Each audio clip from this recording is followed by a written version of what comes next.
বৰষাৰাণী বিষয়া অসমীয়া চলচ্চিত্ৰ জগতৰ এগৰাকী অন্যতম জনপ্ৰিয়, প্ৰভাৱশালী আৰু সুদক্ষ অভিনেত্ৰী। বিগত 2 দশকৰো অধিক সময় ধৰি তেখেতে অসমীয়া চিনেমা, ভ্ৰাম্যমাণ থিয়েটাৰ আৰু ৰাষ্ট্ৰীয় পৰ্যায়ৰ মঞ্চত তেখেতৰ অভিনয় আৰু নৃত্যৰ যাদুৰে দৰ্শকক মুগ্ধ কৰি ৰাখিছে। কেৱল অভিনেত্ৰী হিচাপেই নহয়, এগৰাকী দক্ষ বিহু নৃত্যশিল্পী হিচাপেও তেওঁ অসমৰ সাংস্কৃতিক জগতত সুকীয়া পৰিচয় গঢ়ি তুলিবলৈ সক্ষম হৈছে।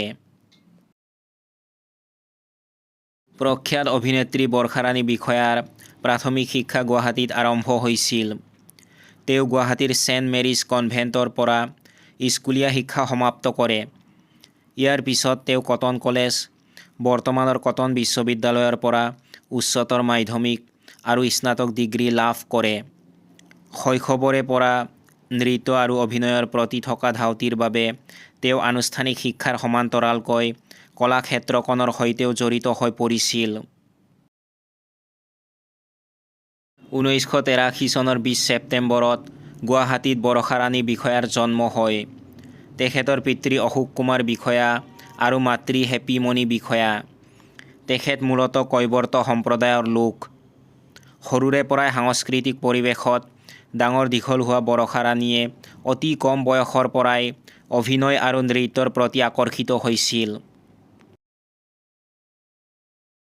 1998 চনত মুক্তিপ্ৰাপ্ত পিতৃ অশোক কুমাৰ বিষয়াৰ দ্বাৰা পৰিচালিত জনপ্ৰিয় অসমীয়া চিনেমা যৌৱনে আমনি কৰেৰ জৰিয়তে বৰষাৰাণীয়ে চলচ্চিত্ৰ জগতত খোজ পেলায়। এই চিনেমাখনে তেওঁক ৰাতাৰাতি জনপ্ৰিয়তা প্ৰদান কৰে। ইয়াৰ পিছত তেওঁক আৰু পিছলৈ ঘূৰি চাবলগীয়া হোৱা নাছিল।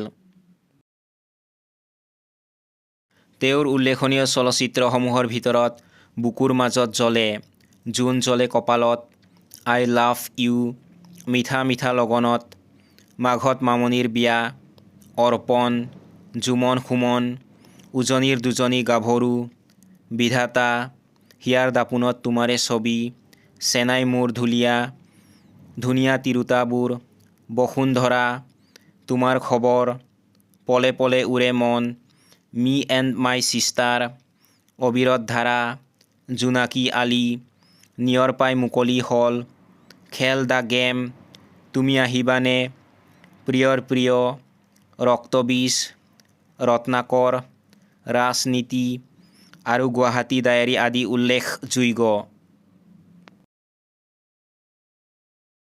বিশেষকৈ হীৰেন বৰা পৰিচালিত বসুন্ধৰা 2009 ছবিত তেওঁৰ অভিনয়ে সমালোচকৰ প্ৰশংসা বুটলিবলৈ সক্ষম হৈছিল আৰু এই ছবিখনে 57 সংখ্যক ৰাষ্ট্ৰীয় চলচ্চিত্ৰ বঁটাত শ্ৰেষ্ঠ অসমীয়া বৈশিষ্ট্যপূৰ্ণ ছবিৰ বঁটা লাভ কৰিছিল।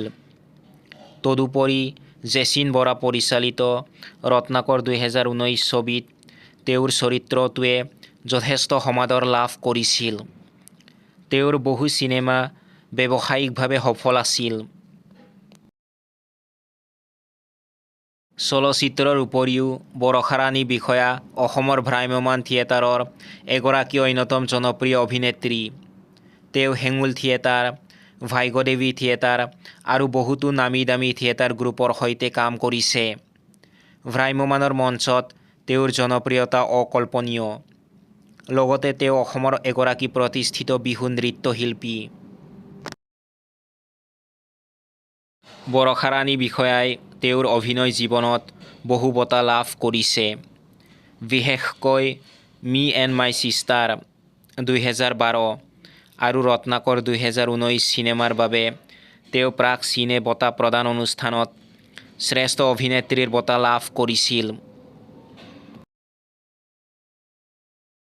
2021 চনৰ ফেব্ৰুৱাৰী মাহত বৰষাৰাণী বিষয়া ভাস্কৰ বৰুৱাৰ সৈতে বিবাহপাশত আবদ্ধ হয়। ইয়াৰ পূৰ্বে তেওঁ অবিনাশ শইকীয়াৰ সৈতে বিবাহিত আছিল, যিগৰাকীৰ মৃত্যু হৈছিল। বৰষাৰাণী আৰু ভাস্কৰ বৰুৱাৰ এটি কন্যা সন্তান আছে, যাৰ জন্ম 2024 চনৰ ডিচেম্বৰত হৈছিল। বৰষাৰাণী বিষয়া কেৱল এগৰাকী অভিনেত্ৰী নহয়, তেওঁ সামাজিক বিষয়তো সক্ৰিয়। 2019 চনত অসমত নাগৰিকত্ব সংশোধনী আইন কা বিৰোধী প্ৰতিবাদত তেওঁ আগভাগ লৈছিল। বৰষাৰাণী বিষয়া অসমীয়া সাংস্কৃতিক জগতৰ এক প্ৰেৰণাদায়ক ব্যক্তি। তেওঁৰ নিষ্ঠা, কষ্ট আৰু অভিনয়ে তেওঁক দৰ্শকৰ হৃদয়ত এক সুকীয়া স্থান প্ৰদান কৰিছে। বৰ্তমান তেওঁ আগন্তুক চিনেমা যৌৱনে আমনি কৰে 2ৰ বাবে চৰ্চাত আছে।